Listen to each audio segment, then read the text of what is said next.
Hi, this is David Methvin, and I'm going to do a leadership presentation on the Secretary of Defense, James Mad Dog Mattis. But more specifically, I'd like to talk about how his leadership style relates to the book we're using in our class called the Leadership Challenge.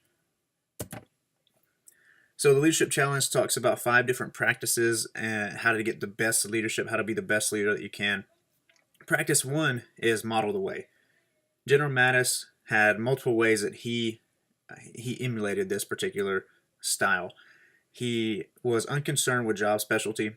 He was quoted saying that we're all Marine Air Ground Task Force leaders, and what he meant by that was it didn't mean what your it didn't matter what your specialty was, that you had a responsibility to lead yourself and your peers, your leadership, no matter what it was that you were doing.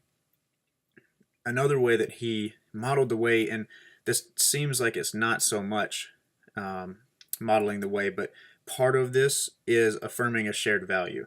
And when they were downrange and we were still fighting a lot in Iraq, he affirmed the shared value of life by telling his guys that he wanted there to be no better friend or no worse enemy to the Iraqis that they dealt with on a day-to-day basis.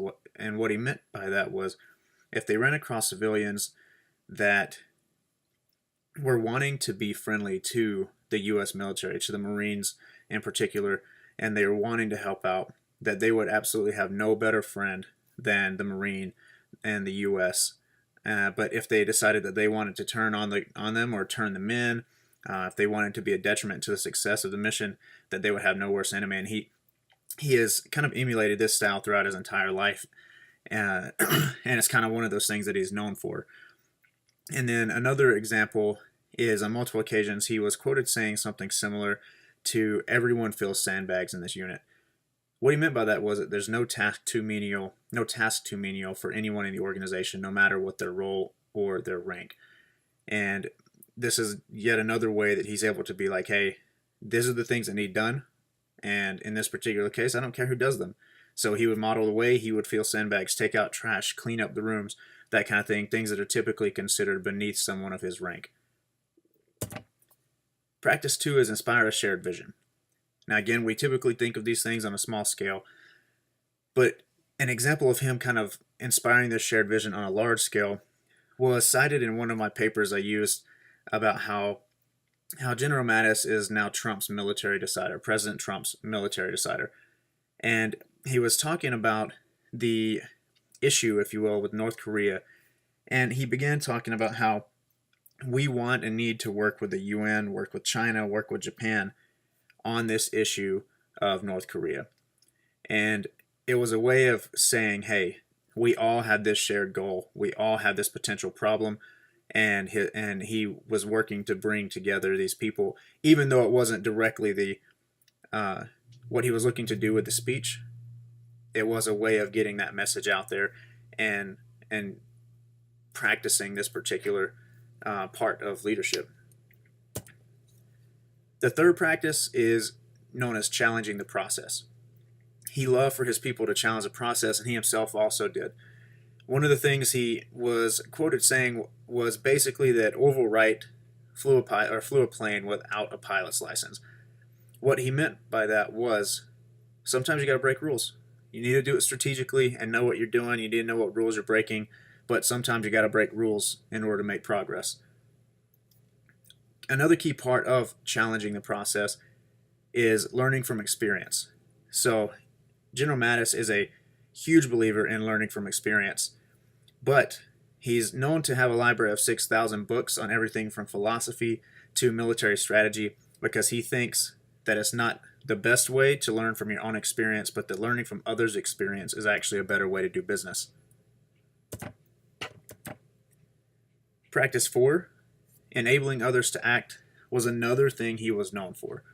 One of the things that he believed was that if a unit or an individual were screwing up, hug them. He is basically saying here that we're all going to make mistakes. We need to be able to let each other know that a mistake doesn't mean you're a bad person. A mistake doesn't mean that we've lost our trust in you. So and he also knew that sometimes it's counterproductive to keep writing someone after they've made a mistake. And then kind of along with that, he's known to say that to expect failure, but don't accept it. So when you're challenging the process, you can expect failure. Failure is going to happen, but what you can't do is accept that failure. If you know that you need to improve a particular process, or if you know that you need to improve a particular part of your life, you can't just stop when you fail. You can expect that you're going to fail. So when that failure happens, you can correct your course, and don't accept it, and move on. Figure out what you can learn from it. The last practice is known as encouraging the heart. One of the things it seems like he was most known for throughout his leadership, or his time as a leader in the Marines, was that he made his subordinates his equal. The way that this encouraged the heart is that he didn't speak down to people, no matter what his rank was. He didn't treat them as if they were less than him. And this ensured that they always knew that he had their back. He thought of them as an equal. They could talk to him openly, and he would be there for them. And he pushed this mindset, this methodology down throughout his subordinate leaders as well. So those are the 5 practices of the leadership challenge, and how I think that General James Mattis relates to it. So I'd like to kind of leave you with this one thing. Yet another quote of his is, engage your brain before you engage your trigger. I hope that you've been able to take something away from this that you can use, whether it's in the military, whether it's in the boardroom, at school, in your relationships at home. Hopefully you can take some of the commonalities between General Mad Dog Mattis, his leadership style, and what we're being taught in the leadership challenge, and you can make your life better by leading those around you, including yourself.